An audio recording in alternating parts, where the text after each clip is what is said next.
Hi students, welcome back to our channel achieve excellence in commerce by Mansi Javeri. So आज हम P and L सीखने वाले हैं। Balance sheet जो है वो पूरा हमने सीख लिया है, अभी सिर्फ पी एंड एल सीखना बाकी है। पी एंड एल अच्छे से समझ लो आज, तो एक भी मिस्टेक नहीं होगी। 11 में से 11 मार्क्स आपके कंफर्म आ ही जाएंगे। ये वाले लेसन में आपको 11 मार्क्स चाहिए, तो आपको ये पी एंड एल भी आज अच्छे से सीख लेना है। एक भी मिस्टेक नहीं होगी कि मैंने बना ली है और ये यूट्यूब पे कहीं पे भी आपको कहीं और नहीं मिलेगी। ये मैंने खुद बनाया है, तो ऐसा नहीं है कि कहीं से भी उठा के आपको बोल दिया है, ऐसा नहीं है। खुद बनाया है और अच्छे से आपको लर्न हो जाएगा, ऐसे बनाया है। अगर आप कुछ अच्छा बना सकते हो तो कमेंट में ज़रूर लिखना, पसंद आएगा तो मैं लाइक ज़रूर करूँगी। चलिए तो शुरू करेंगे। पी एंड एल जो है उसके लिए मैंने की बनाया है, मैं यहाँ पे लिख रही हूँ, आप देख सकते हो। पेन थोड़ा अलग कलर से लिखते हैं ताकि आपको दिखे।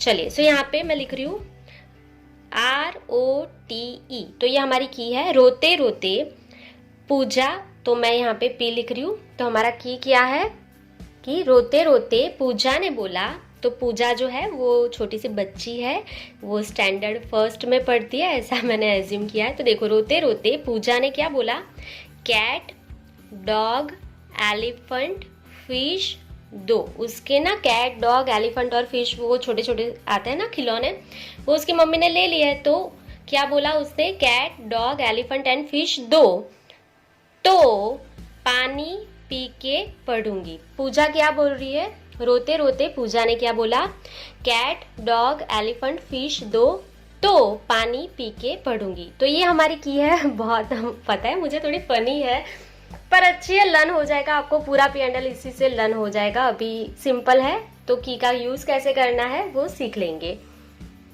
तो सबसे पहले आर आएगा। देखो जैसे कि आपको पता है, हम बैलेंस शीट में भी कुछ भी इंटरचेंज नहीं कर सकते, वैसे पी एंड एल में भी हम इंटरचेंज नहीं करेंगे। तो सबसे पहला जैसे मैं लिख रही हूँ वैसे लिखना है, नंबर 1। ठीक है, रोमन में लिखा जाएगा यहाँ पे नंबर 1।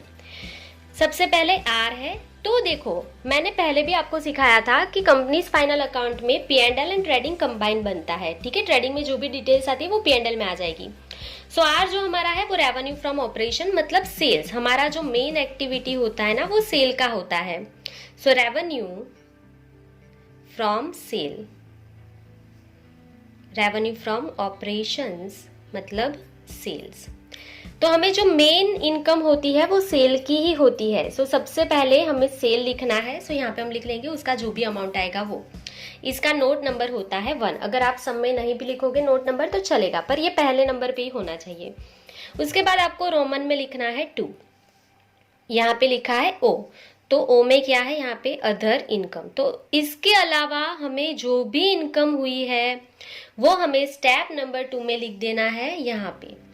तो यहाँ पे आप उसका अमाउंट लिखेंगे। ये जो आपका टोटल है ये आप आउटर कॉलम में लेके जाएंगे यहाँ पे, और यहाँ पे आपको एक ऊपर लाइन एक नीचे लाइन ड्रॉ कर लेना है। देखो मैं बहुत अच्छे से सिखा रही हूँ, थोड़ा टाइम लगेगा वीडियो में, पर ये प्रेजेंटेशन सीख जाओ, फिर तो सिर्फ अमाउंट ही लिखना है, आपको पता ही है, फिर सिर्फ आपको अमाउंट ही लिखना है यहाँ पे। तो ये जो है सेकेंड स्टेप हो गया। उसके बाद नंबर 3, तो यहाँ पे लिखा है टी मतलब सिर्फ क्या करना है, टोटल रेवेन्यू। और टोटल रेवेन्यू कैसे मिलेगा, कंपलसरी लिखना है, 1 + 2 करना है। सो टोटल रेवेन्यू यहाँ पे मिल जाएगा स्टेप नंबर 3 में। क्लियर। तो ये आपका सेल का इनकम है, उसमें अदर इनकम ऐड कर दो तो आपको टोटल इनकम यहाँ पे मिल जाएगा। यहाँ पे हमने लाइन अच्छे से ड्रॉ कर ली है। सो ये आपकी इनकम साइड खत्म हो गई। देख लो, ट्रेडिंग में एंड पी एंड एल में जो भी इनकम होती थी वो सारी यहाँ पे आ जाएगी। बस इतना ही करना है। अभी सिर्फ यहाँ पे ROT खत्म हो गया, उसके बाद ई लिखा है, ई मतलब एक्सपेंस। तो यहाँ पे हमारा जो मेन नंबर 4 है वो होता है एक्सपेंस। क्लियर। चलिए तो ये ROT कंप्लीट हो गया। तो की वाइज भी दिखाती हूँ, ROTE। So revenue from operations मतलब सेल आएगा, उसमें अदर इनकम ऐड करो तो टोटल रेवेन्यू मिल जाएगा। उसमें से एक्सपेंसेस माइनस करने, ये जो टोटल इनकम होती है ना उसमें से सारे एक्सपेंस माइनस कर दो तो प्रॉफिट मिल जाएगा आपको। तो बहुत ही सिंपल सा यहाँ पे फंडा है। तो देखो, सो ROT हो गया। उसके बाद क्या है, P।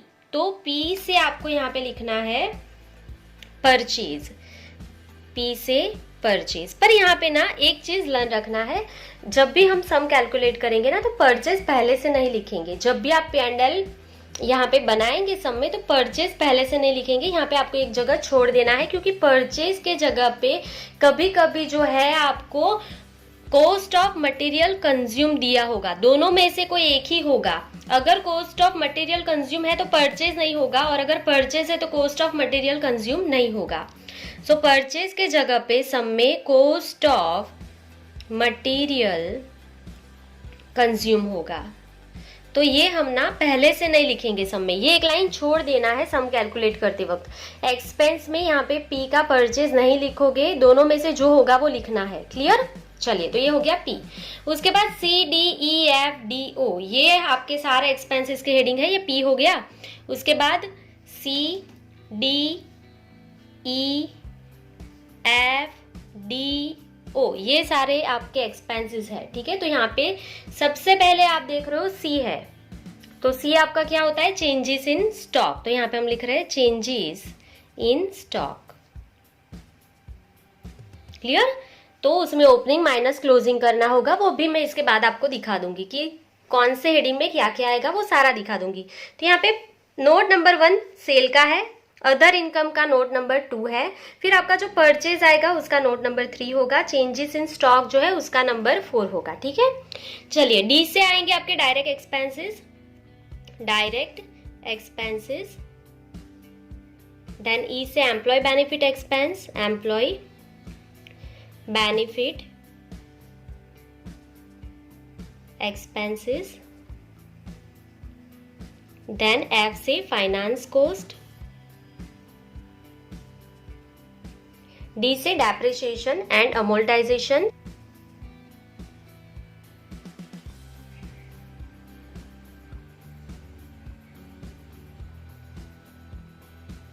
एंड लास्ट में ओ से अदर एक्सपेंसेस।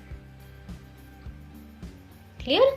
तो बहुत ही सिंपल है ये लर्न करना, की वाइज बहुत ही सिंपल हो जाएगा, C D E F and D O. ठीक है, सो ये की वाइज लर्न करना बहुत ही सिंपल हो जाएगा। एक्सपेंसेस में सबसे पहले परचेज नहीं दिया है तो कॉस्ट ऑफ मटेरियल कंज्यूम होगा, दोनों में से एक होगा, जो होगा वही लिखना है नोट नंबर 3 में। सी से चेंजेस इन स्टॉक, डी से डायरेक्ट एक्सपेंस, ई से एम्प्लॉय बेनिफिट एक्सपेंस, एफ से फाइनेंस कॉस्ट, एंड डी से डेप्रिसिएशन एंड अमोर्टाइजेशन, एंड ओ से अदर एक्सपेंसेस। तो यहाँ पर पहुंच गए। उसके बाद तो, ठीक है, तो यहाँ पे टी ओ, टोटल। ठीक है, ये आपको मिलेंगे टोटल एक्सपेंसेस। तो ये नंबर 4 है। उसके बाद नंबर 5, 6, 7, 8 एंड 9 तक आपको जाना है। ठीक है, तो ये आपको सारे इनर कॉलम में लिख देने हैं जो भी एक्सपेंसेस है आपके। ये नंबर 9 तक का जो टोटल आएगा वो नीचे यहाँ पे लिखना है। ये आपका हो गया टोटल एक्सपेंस। यहाँ पे मैंने एक लाइन ड्रॉ कर लिया है, आपको भी ऐसे ही लिखना है। ये आपको मिल गया टोटल एक्सपेंस। तो यहाँ तक हो गया। फिर P P P, triple P है यहाँ पे। तो यहाँ पे देखो नंबर 4 तक है, अभी आपको यहाँ पे लिखना है नंबर 5। अभी सिंपली आप क्या करोगे, इनकम जो है उसमें से एक्सपेंस माइनस कर दो तो प्रॉफिट मिलेगा, पर टैक्स नहीं कैलकुलेट किया है। तो ये प्रॉफिट कौन सा होगा, profit before tax, profit before tax. आपने क्या किया, इनकम में से एक्सपेंस माइनस करना है। इनकम का नंबर कौन सा है, 3rd, ये कंपलसरी लिखना है नंबर 3।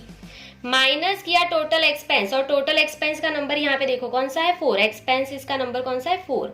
तो 3 - 4 करोगे तो आपको यहाँ पे प्रॉफिट बिफोर टैक्स, मतलब ये इनकम है उसमें से एक्सपेंस माइनस कर दो तो प्रॉफिट बिफोर टैक्स मिल जाएगा। ठीक है, उसमें से प्रॉफिट प्रोविजन फॉर टैक्स, देखो पी, टैक्स माइनस कर दो, प्रॉफिट बिफोर टैक्स है उसमें से टैक्स माइनस कर दो तो प्रॉफिट आफ्टर टैक्स मिल जाएगा। सो यहाँ पे हम लिख रहे हैं प्रोविजन फॉर टैक्स। सो सब में क्लियरली दिया होगा प्रोविजन फॉर टैक्स कितना करना है, वो आप प्रोविजन फॉर टैक्स कर दो, और ये जो बिफोर टैक्स है उसमें से टैक्स का प्रोविजन माइनस करो, जो आएगा आपका प्रॉफिट आफ्टर टैक्स। तो ये हो गया आपका number next, profit after tax. और ये कैसे मिलेगा आपका, आपने क्या किया, सिंपली यहाँ पे ये जो हमारा नंबर 5 है उसमें से नंबर 6 माइनस कर दो तो आपको प्रॉफिट आफ्टर टैक्स मिल जाएगा। तो ये हो गया आपका P&L कंप्लीट। बहुत ही सिंपल है, की वाइज लर्न करोगे बहुत ही जल्दी हो जाएगा। अभी एक एक का मतलब क्या होता है वो हम पूरा सिखाऊंगी किसके अंदर क्या आएगा, पर ये समझ लो सबसे पहले इनकम लिखा जाएगा, मतलब सेल में अदर इनकम ऐड करो, टोटल इनकम मिलेगा।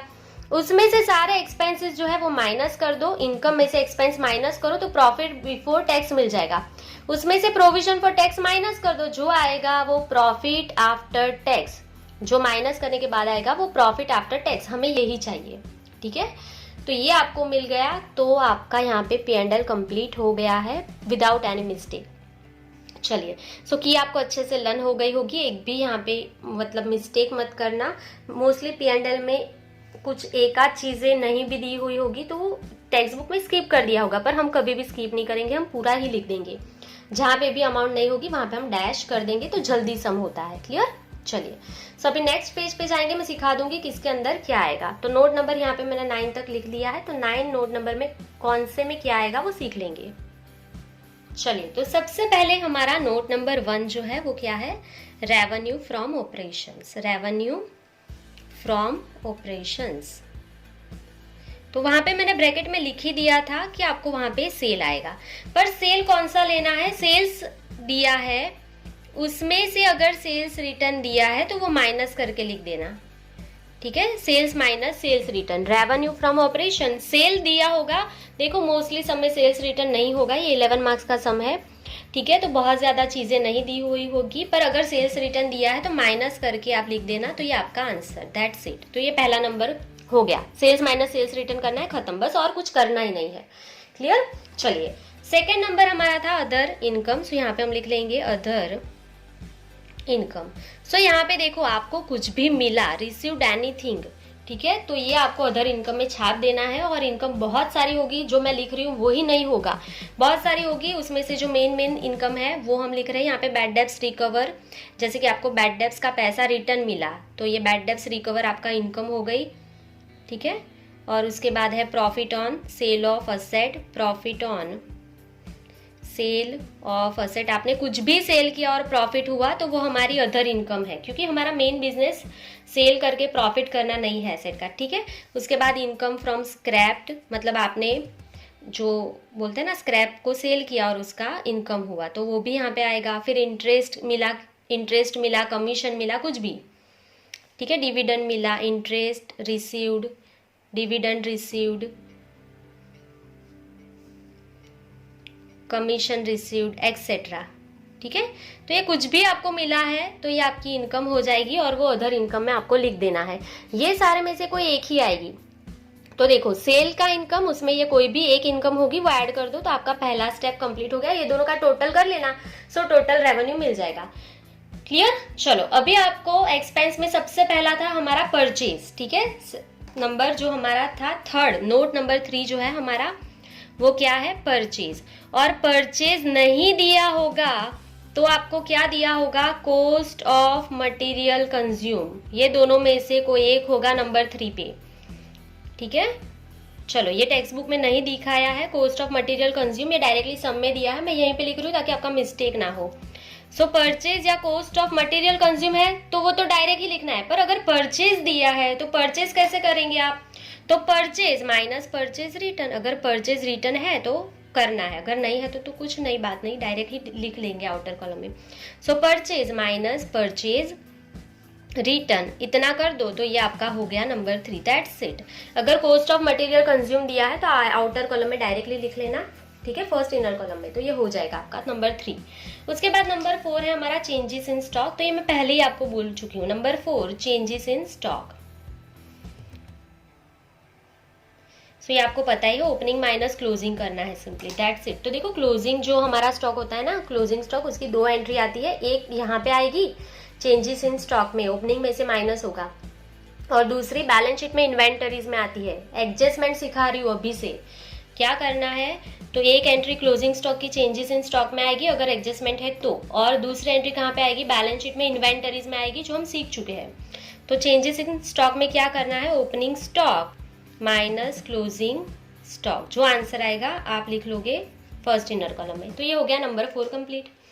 उसके बाद नंबर 5 जो है वो हमारे डायरेक्ट एक्सपेंसेस है, डायरेक्ट एक्सपेंसेस। तो डायरेक्ट एक्सपेंसेस कैसे लर्न करोगे, तो देखो, डायरेक्ट एक्सपेंसेस में आपको परचेज के जितने भी एक्सपेंस है ना वो डायरेक्ट एक्सपेंसेस होगी। परचेज रिलेटेड एक्सपेंस का हेडिंग देते थे ना ट्रेडिंग में, उसमें जितने भी आएंगे वो सारे direct expenses. So like wages, freight, carriage inward etcetera. Purchase related जो भी एक्सपेंस है वो सारे आपके डायरेक्ट एक्सपेंसेस होते हैं। तो आप ट्रेडिंग में देख लेना, सेकंड लेसन में हमने सीख ही लिया है डायरेक्ट एक्सपेंसेस, ठीक है। तो यहाँ पे फर्क क्या है, वहां पे हम उसे परचेज के एक्सपेंसेस बोलते हैं, एक्सपेंस रिलेटेड टू परचेज, वो हेडिंग लिखते थे। यहाँ पे हम उसे डायरेक्ट एक्सपेंसेस बोलेंगे, कंपनी उसे क्या बोलते हैं, डायरेक्ट एक्सपेंस। बस यही डिफरेंस है। तो ये हो गया नंबर 5, दैट्स इट। ये तीनों में से ही आएगा, यहाँ पे उससे ज्यादा एक्स्ट्रा नहीं आएगा। चलिए, उसके बाद नंबर 6 जो है वो आपका क्या है, employee benefit expenses. Employee benefit expenses. So उसमें एम्प्लॉय बेनिफिट के लिए जो भी एक्सपेंस हम करेंगे वो सारे आएंगे। तो एम्प्लॉय को हम क्या देते हैं, सैलरी, बोनस, कमीशन, वो सारी चीजें। So salary, bonus, commission, contribution to PF. देखो ये अच्छे से ध्यान रखना, कंट्रीब्यूशन इन पीएफ है तो ये कंट्रीब्यूशन टू प्रोविडेंट फंड, तो ये एम्प्लॉय बेनिफिट एक्सपेंस में आएगा। सिर्फ पीएफ है तो वो लायबिलिटी होता है, इन्वेस्टमेंट इन पीएफ है तो वो इन्वेस्टमेंट में जाता है, ठीक है। ये हम सेकंड लेसन से सीख रहे हैं। अगर कंट्रीब्यूट कर रहे हैं तो वो हमारा एक्सपेंस है, और कंट्रीब्यूशन पीएफ में कर रहे हैं मतलब वर्कर के लिए कर रहे हैं तो एम्प्लॉय बेनिफिट एक्सपेंस में जाता है। ये अच्छे से ध्यान रखना, कंट्रीब्यूशन टू प्रोविडेंट फंड। तो ये आपका 6 नंबर हो गया, दैट्स इट। उसके बाद नंबर 7 हमारा फाइनेंस कॉस्ट है, और इसको लर्न रखने के लिए ना, फाइनेंस कॉस्ट, इसको लर्न करने के लिए सिर्फ एक ही चीज आपको लर्न रखनी है, और वो ये है कि कोई भी इंटरेस्ट आएगा तो वो फाइनेंस कॉस्ट में लिख देंगे आप, ठीक है। रिपीट कर रही हूँ, कोई भी इंटरेस्ट आएगा तो फाइनेंस कॉस्ट में लिख देना है। So interest on bank overdraft, comma, तो ये इंटरेस्ट ऑन, मैं एक ही बार लिख रही हूँ, इंटरेस्ट ऑन बैंक ओवरड्राफ्ट पे हो, या तो लोन पे हो, शॉर्ट टर्म लोन पे हो, या तो इंटरेस्ट जो है वो पब्लिक डिपॉजिट पे हो, ठीक है, पब्लिक डिपॉजिट पे हो, या फिर इंटरेस्ट डिबेंचर पे हो, या बॉन्ड पे हो, एक्सेट्रा। कोई भी इंटरेस्ट दिखे तो फाइनेंस कॉस्ट में चला जाएगा। मैंने एक ही बार लिखा है इंटरेस्ट ऑन, आपको भी ऐसे ही लर्न करना है, जल्दी हो जाएगा। सिर्फ वर्ड दिखना चाहिए, इंटरेस्ट ऑन। इंटरेस्ट मिल गया, फाइनेंस इंटरेस्ट पे करना है तो वो फाइनेंस कॉस्ट में, किसी भी चीज का पे करो, बैंक ओवरड्राफ्ट के लिए पे करो आप, या शॉर्ट टर्म लोन पे आप इंटरेस्ट पे करो, पब्लिक डिपॉजिट पे करो, डिबेंचर का पे करो, बॉन्ड का पे करो, कोई भी इंटरेस्ट पे करोगे तो फाइनेंस कॉस्ट में जाएगा। पर अगर आपको कोई भी इनकम मिल रहा है, ठीक है, कोई भी इंटरेस्ट मिल रहा है तो वो इनकम है। कोई भी इंटरेस्ट रिसीव्ड होगा, इंटरेस्ट रिसीव्ड, तो वो इनकम है। कोई भी इंटरेस्ट पे किया तो finance cost. So that's it, बहुत ही सिंपल था। उसके बाद हमारा नोट नंबर 8 है डेप्रिसिएशन एंड अमोल्टाइजेशन। सो अमोल्टाइजेशन मतलब कुछ भी रिटर्न ऑफ कर दो। आपको अगर आपने 11th में सीखा है तो आपको पता होगा, अगर आपने 11th में नहीं सीखा है तो भी कोई बात नहीं, अगर आप कुछ भी रिटर्न ऑफ करते हो ना तो वो अमोल्टाइजेशन में जाएगा, ठीक है। तो आपको वो वर्ड दिखना चाहिए अमोल्टाइजेशन के लिए, रिटर्न ऑफ किया है तो वो यहाँ पे लिख देंगे आप, ठीक है। तो मोस्टली सब में डेप्रिसिएशन ही आएगा, तो इतना डरने की बात नहीं है। सो depreciation on fixed asset, depreciation on fixed asset. उसके बाद आपने कुछ भी रिटर्न ऑफ किया है तो यहाँ पे मैं लिख रही हूँ रिटर्न ऑफ। तो आप क्या क्या रिटर्न ऑफ कर सकते हैं, यहाँ पे हम लिख रहे हैं रिटर्न ऑफ, कुछ भी आपको रिटर्न ऑफ वर्ड दिखना चाहिए तो वो डेप्रिसिएशन एंड अमोल्टाइजेशन में चला जाएगा। तो क्या क्या रिटर्न ऑफ कर सकते हैं हम लोग, तो इंटेंजिबल एसेट रिटर्न ऑफ होती है, इंटेंजिबल एसेट का रिटर्न ऑफ करोगे, या फिर डिबेंचर डिस्काउंट जो है उसको रिटर्न ऑफ करोगे, डिबेंचर डिस्काउंट। लर्न करने के लिए ना तो एक ही चीज काफी है, रिटर्न ऑफ दिखे मतलब अमोल्टाइजेशन में लिख देना। उसके बाद एडवर्टाइजमेंट, कैंपेन एक्सपेंडिचर जो होते हैं वो रिटर्न ऑफ कर लो। ये सारे डिफर रेवेन्यू एक्सपेंस है, ठीक है। और रिसर्च एंड डेवलपमेंट एक्सपेंस, तो ये सारे हमारे जो है वो डिफर रेवेन्यू एक्सपेंस है, उसको रिटर्न ऑफ करना है तो वो अमोल्टाइजेशन में चला जाएगा। क्लियर। और लास्ट में हमारा नंबर 9 अदर एक्सपेंसेस। सो ये जो ऊपर नहीं आए वो सारे आपको लास्ट में लिख देने हैं, जैसे कि पोस्टेज, स्टेशनरी, बैंक चार्जेस। जरूर नहीं है मैं लिख रही हूँ वही आएंगे, पर ऊपर जो भी नहीं आएंगे वो सारे अदर एक्सपेंस में लिख देना। उसके बाद रेंट है, ऑडिट फी है, सेल्स एक्सपेंसेस है, बैड डेब्ट्स रिटर्न ऑफ करोगे तो लास्ट में आएगा, ठीक है। बैड डेब्ट्स रिटर्न ऑफ करोगे तो वो लास्ट में आएगा। चलो, क्योंकि बैड डेब्ट्स जो है वो उसका रिटर्न ऑफ लास्ट में आता है, अमोल्टाइजेशन नहीं होता है उसका, इसके लिए अमोल्टाइजेशन वो नहीं कहलाता है। सो ये हो गया आपके 9 हेडिंग, उसमें क्या क्या आएगा। और यहाँ पे मैं लिख रही हूँ एक्सेट्रा, मतलब जरूरी नहीं है कि यही आएंगे, कुछ और भी हो सकता है, पर वो यहाँ पे कहीं पे भी नहीं होगा, तो लास्ट में अदर एक्सपेंस में चला जाएगा। सो बस सिर्फ इतना ही लर्न करना है तो आपका P&L अकाउंट कंप्लीट हो गया। सो आई थिंक आपको पूरा अच्छे से समझ में आ गया है कि अच्छे से लर्न कर लेना। P&L अकाउंट अच्छे से 5 बार लिख लो, खुद से लिखना कि एक बार देख लो। एक्सपेंस मैंने सारे आपको बोल दिया, आप देख ही सकते हो हेडिंग कौन से है। सो एक बार पहले P&L लर्न कर लो, उसके बाद उसके अंदर क्या आएगा वो 1-2 बार देख लो, 1 बार 2 बार लिख लो, तो ये भी समझ में आ जाएगा और कुछ भी आपको हार्ड नहीं होगा। 11 मार्क्स का सम बहुत ही इजी हो जाएगा आपके लिए। सो वीडियो पसंद आया तो लाइक ज़रूर करना, शेयर ज़रूर करना, सब्सक्राइब नहीं किया है तो सब्सक्राइब भी कर लेना। सो आज के लिए बस इतना ही। Thank you for watching.